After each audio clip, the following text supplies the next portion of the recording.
केंद्रीय गृहमंत्री अमित शहा पुणे दौऱ्यावर. शहांच्या हस्ते राष्ट्रीय सुरक्षा सल्लागार अजित डोवाल यांना लोकमान्य टिळक पुरस्कार देण्यात येणार. दिल्लीतील लाठीचार्जच्या घटनेनंतर शहा पहिल्यांदाच सार्वजनिक कार्यक्रमात. अमित शहांच्या पुणे दौऱ्याला काँग्रेसकडून विरोध. काँग्रेस निषेध आंदोलन करणार. काँग्रेसच्या काही पदाधिकाऱ्यांना पुणे पोलिसांकडून नोटिसा. मनसेच्या विद्यार्थी सेनेचा आज 20वा वर्धापन दिन. राज ठाकरे पदाधिकाऱ्यांना मार्गदर्शन करणार. सकाळी 10 वाजता रवींद्र नाट्य मंदिरात सोहळ्याचं आयोजन.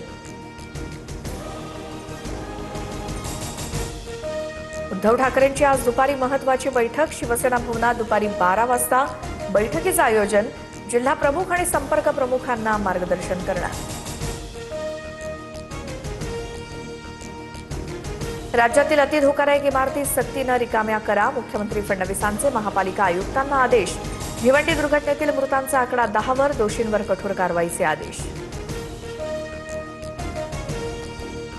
दिल्लीमध्ये कमर्शियल सिलेंडर 202 रुपयांनी स्वस्त, तर कोलकात्यात सिलेंडरच्या दरात 209 रुपयांची घट.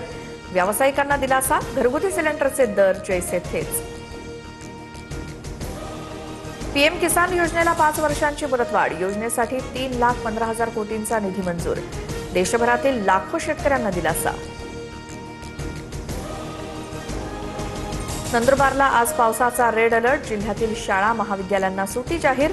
अलर्टमुळे नागरिकांना खबरदारीचं आवाहन. नाशिक जिल्ह्याला पावसाचा रेड अलर्ट. खबरदारी म्हणून सप्तशृंगी घाट वाहतुकीसाठी बंद. अत्यावश्यक कामाशिवाय घराबाहेर पडू नका. प्रशासनाचं आवाहन. जळगावातील अंजनी धरण 100% भरलं. धरणातून नदीपात्रात मोठ्या प्रमाणात पाण्याचा विसर्ग.